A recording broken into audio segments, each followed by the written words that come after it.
Okay, so this guide is going to be mostly for newer players or those interested in PvP. I'm going to give you a few good beginner-friendly teams to just get you started, get you some experience in the mode and how positioning and gearing and stuff like that works.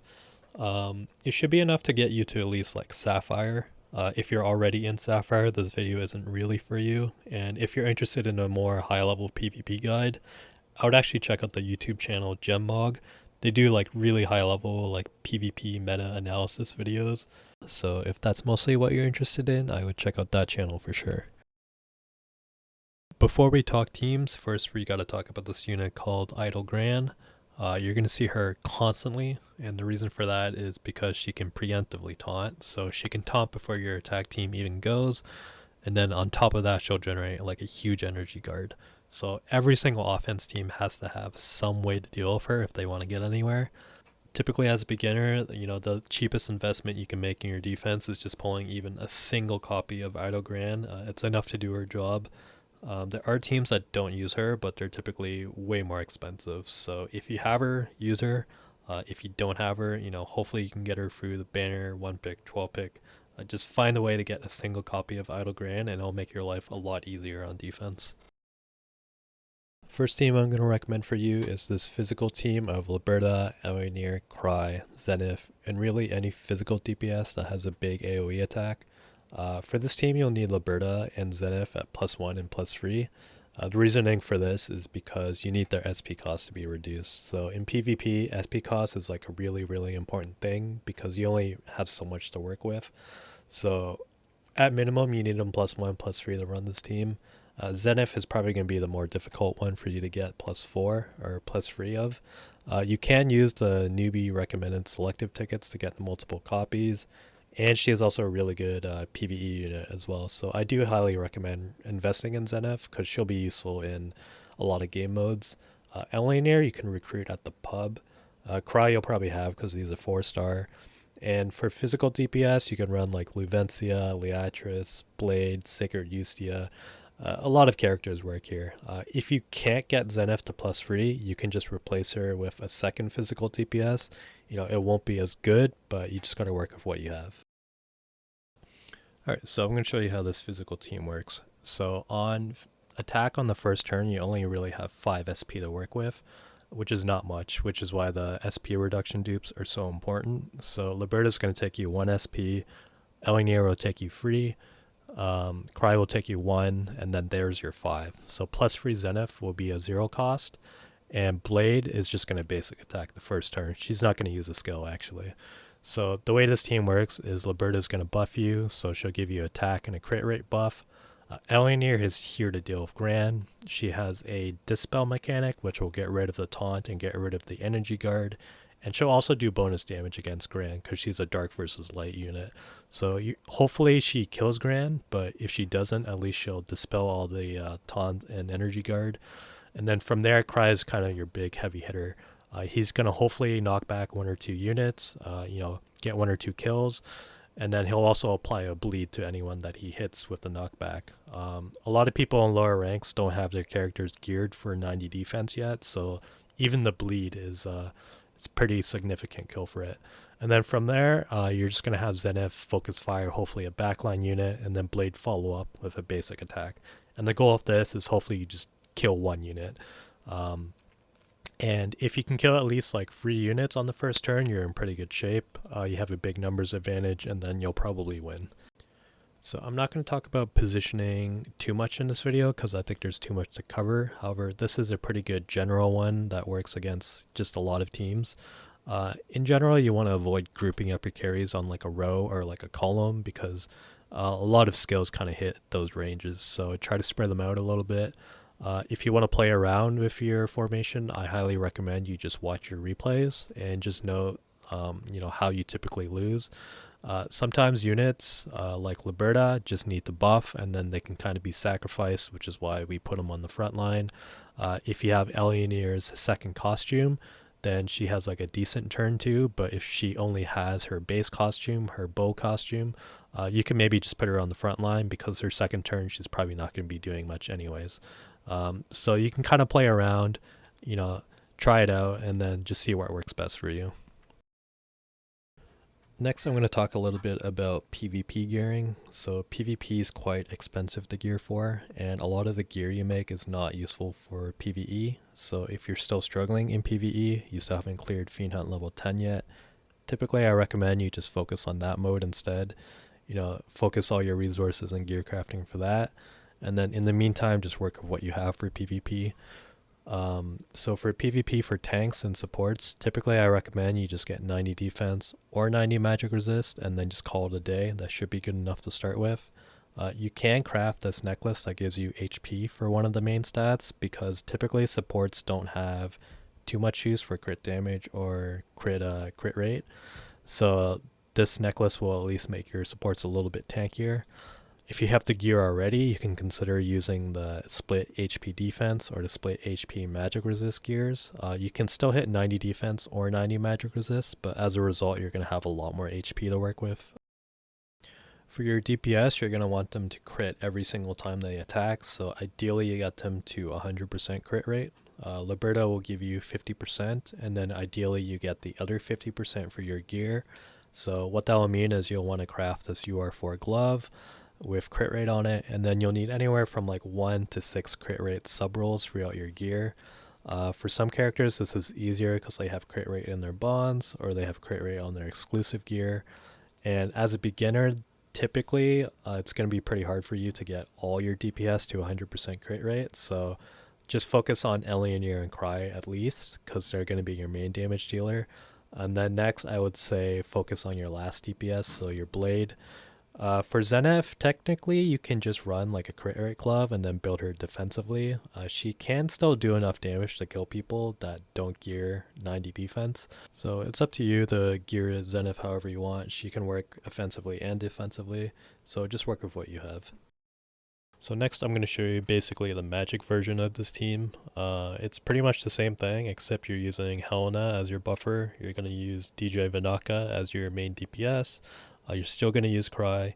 And then preferably at the end you have Schera because she has Dispel on all her costumes, but a lot of other mages can work here too. This team is going to be a little bit more expensive than the physical team. You'll need Helena +3, Zenith +3, DJ Vanaka +1. Any Schera costume will work, including the free one we get from the story. Technically, Vanaka does not have Dispel, but she does have 50 magic resist shred, so that will help to basically just brute force Gran, but you're going to have to do enough damage to get through her entire shield in this case. So this is why we put Zenith before DJ Vanaka, just to give her a little boost. If you notice that Helena and DJ Vanaka alone can kill all of the Grans in your rank, then you can actually move Zenith before Schera, kind of like how we did in our physical team, and that should actually be better. But a lot of the time, Zenith and Vanaka are probably better combined just to make sure that Gran absolutely dies. Because if Gran doesn't die, she won't get dispelled, and then your Cry and your Schera is going to attack in the Gran as well, and it's going to be pretty bad for you. If you don't have Zenith, you can do Helena, DJ Vanaka, Cry, and then 2 mages, and just hope your mage is basic and crit someone. If you don't have DJ Vanaka at +1 as well, in that case, honestly, I'd probably just give up on magic and just do the physical team because it'll just be stronger for a lot less investment at that point. Quick note about Pool Party Schera. Unfortunately, this is a limited summer unit. She only comes around once a year during the summer, and she is your cheapest magic option for Dispel at 2 SP. Schera is a very, very popular PvP unit. All her costumes are pretty good. They're all multi-hit, they all dispel, they all do decent damage. So Schera's just very, very popular when it comes to offense and defense teams. So if you're serious about PvP, if you want to try to get to like masters, mid-masters, and like higher in the future, I would highly recommend getting this pool party costume to +3 before she's gone. For gear, it's pretty much the same as the physical side. Just make sure your tanks are at 90 defense or 90 magic resist, and make sure your DPS are at 50% crit rate or just as close as you can get to it. So next we're going to talk a little bit about defense. I'm going to preface this by saying that defense just sucks and is difficult for everyone at every rank. You're only expected to win maybe like 30% of your defenses, so if you're at least 30% win rate on defense, you're probably doing okay. You also don't need especially a strong defense to get the Sapphire in the first place. So I recommend if you're a new player and you're not sure about super hardcore investing into PvP yet, maybe don't go too hard into your defense. If you can get even a single copy of Gran, you can kind of just make up some random team, copying the format I'm going to give you, and you should be doing okay. If you don't have Gran at all, I recommend you just take your offense team, just put the exact same team on defense, same formation, same everything. Just give them 90 defense or 90 magic resist, and then basically just pray. Because as a beginner, I don't think there's much else you can do. You don't have much else to work with, so all you can really do is just copy your attack formation at that point. So on defense, you're going to have 12 SP to work with compared to 5 SP on offense. If you're going to use Idle Grand, just make sure you check this preemptive box. Otherwise, she's not going to taunt at the start of the match if you don't have it checked. On top of that, you're going to do Liberta's buff, so that's 6 SP combined. So that means you have 6 SP left over for the rest of your other free units. You can copy your offense team and try to use it on defense. Cry is not that great on defense, and also you're going to have SP left over. So in that case, if you have any stronger costumes that you can use that add up to 12, for example, maybe some Ustia costumes. Her Blood Glutton one is pretty good. Her Wide Swipe one's pretty good. Her Kendo one's like okay.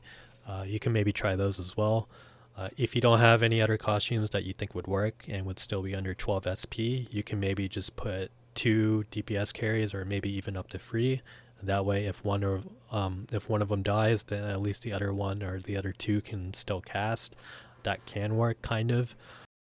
If you have Alionir and Zenith at +3 and you have Luvencia at +1 at least, I can recommend this formation. I think it's really strong. It should work for quite a while, and it costs exactly 12 SP. Otherwise, hopefully you found something within these few examples that you can work with. It's hard to recommend anything too general because it really just depends on the exact units that you have. Having Eleanor at +3, for example, just opens up like a lot of options with the SP reduction. A reminder that defense doesn't have to be like that good if you just want to get to Sapphire. You know, if you're looking to climb into like Masters and stuff, you're going to have to invest more, but you're going to have to invest a lot more. So make sure you're going to be kind of more serious about PvP before you consider, investing, pulling, gearing more defense units. So for magic teams, ideally you include Schera. She just has multiple good costumes that dispel, which are good against energy guards, taunts, barriers, which are a problem on defense.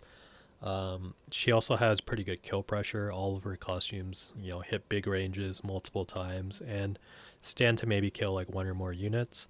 The problem with Schera is a lot of her costumes are pretty expensive, so unless you have 4 copies of Lapis or Codename, it's kind of hard to fit her in a defense team. In Pool Party, if you have even a single copy, it starts at free SP, so that's pretty decent. So if you have any of those copies, you can try running like Schera Vanaka. This team should get you pretty far. It's pretty strong. Um, enough to kind of sneak into low masters. I'm not sure if it'll do great past that, but it's pretty good for what it is. If you don't have Schera, your options kind of start to go downhill. You can try doing just like a Vanaka team with a follow-up mage. If you have Priestess, that's 12 SP, so that's decent. It's okay. If you don't have Priestess, just try to fill your second carry slot with just any other mage that has like a big AoE attack. Even if it doesn't add up to 12, maybe Vanaka dies and this character can cast at least. Otherwise, there's not much else you can do, so just, work with what you got. So for defense carrying, not too different. Supports at 90 defense or 90 magic resist. Your carries at 50% crit rate if possible. Teresa and Rue are kind of popular units. So is Zenith, and they'll all kill you if you don't have any defense at all. So if you can, any of your frontline carries, I would put them at 90 defense as well. If you can't, then it's fine. Just do 90 MRes or whatever you have. For Gran in particular, I would do either 90 defense and then as much HP as you can get to try to survive Eleanor, or I would go the opposite direction and just go for like 130, 135 MRes to try to defend against Vanaka. You can go for like 90-90 Gran. I think it's pretty good at lower ranks, but the higher and higher you climb, 90-90 just dies to both physical and magic. So usually you kind of just want to pick one or the other and then just try to defend against them. So let's talk about all the different rank rewards you can get and how to maximize them. The first one is going to be the mirror shop, where you can get the costume and the UR gear ticket. The simplest way to do this is just to set your cocktails to 10 and then just do 4 battles and just do it every single day. Typically, it doesn't really matter what your rank is. As long as you're doing your PvP battles, you should be able to afford both of them. The second rank reward is going to be the promotional rank reward. So you get this reward based on the highest rank that you reach just at least once. You don't have to stay at that rank, you just have to reach it. And in this game, offense is really lopsided. You're expected to win at least 70% of the time, so kind of the more matches you play, oftentimes the higher your rank will climb, just up to a certain point. So what you're going to want to do for this is set your cocktails to 1 instead of 10, and then do 40 battles, because you get 40 cocktails every single day. It's easiest to do this right at the start of the season when not many people have climbed yet. So for me, this is going to be Sunday after 8 p.m. reset. um, Try to do 40 battles then, and then maybe do like 40 on Monday if you think you can climb like a little bit higher. um, the third reward is going to be the end the season reward. This one's the most difficult one to get. You have to end the season at this rank. And the problem with this one is a lot of people will attack right at the end of the season to get as many points as possible. And since people are doing that, a lot of people are going to hit your defense, which is going to tank your rating. So if you want to end the season as high of a rank as possible, you also have to be attacking right before the end of the PvP season. So for me, this is Sunday at 11 a.m. EST. So about 15 minutes before the PvP season ends, I'll start sending like 40 attacks, and just trying to get as many points as possible. If you want to be a little safer, you can maybe try sending like 50 or 60 or a little more. I know people trying to rank really high often send like hundreds. So, it's just up to you and how many cocktails you want to spend. Another thing you can also do if you want to try to min max this a little bit is on Saturday, so the day before the end of the PvP season, you can also try to do 40 matches then. Try to get your starting rank a little higher for the end of the PvP season. If your defense is pretty bad, then this probably isn't going to matter at all. But if your defense is decent, you might be able to start just a little bit higher, and it might be enough to boost you into the next tier. Outside of the start and the end of the PvP season, so during the middle of the week, I would consider just doing 4 battles per day using 10 cocktails at a time. If you're trying to change like your final rank, oftentimes you're just going to lose all your points from defense anyways. So, trying to attack midweek doesn't really matter. The one time it is nice is if you're trying to get more data on your defense, you want more people to attack you. Usually, the higher rank you are, the more people will attack you because the pool of matchmaking is smaller the higher you go. So, if you want a lot of data on your defense, I highly recommend just doing 40 attacks every day until you're satisfied. So lastly, I recommend you just keep experimenting, watch your replays on offense and defense to see how you're winning and losing, make adjustments, try new characters. If you're at the point where you're hitting Sapphire and Master, you're pretty comfortable and you want to go even further. Part of the reason I gave you these teams is they're pretty easy to continue investing in. So for example, the physical team, a pretty common team I see at a higher level is Eleanor into Blood Glutton Ustia. You would just replace Cry. This is quite a common team, pretty easy to do. All you really need is Blood Glutton, and then you can pretty much run it. For the magic team, you also, again, instead of Cry, you can run like a 1 SP taunt. So usually this is like Leclis. You can also use Seer. I'm currently running Pool Party Ustia, and that's currently working out pretty well for me. If you're looking for, what the top level players are running, I'd recommend going into the recommended teams feature here. From here, you can see all the offense and defense teams are running. You can see their formation. You can see like all their gears. You can see the skill order, pretty much everything you need to know. Again, I recommend checking out the Gemmog channel for the meta-analysis videos. They do really comprehensive videos, even though they're all in Chinese. You can still get a lot from just watching the video. So with that, that's pretty much all I got for you today. Best of luck. If you have any questions, feel free to just ask me in the comments and I'll answer what I can.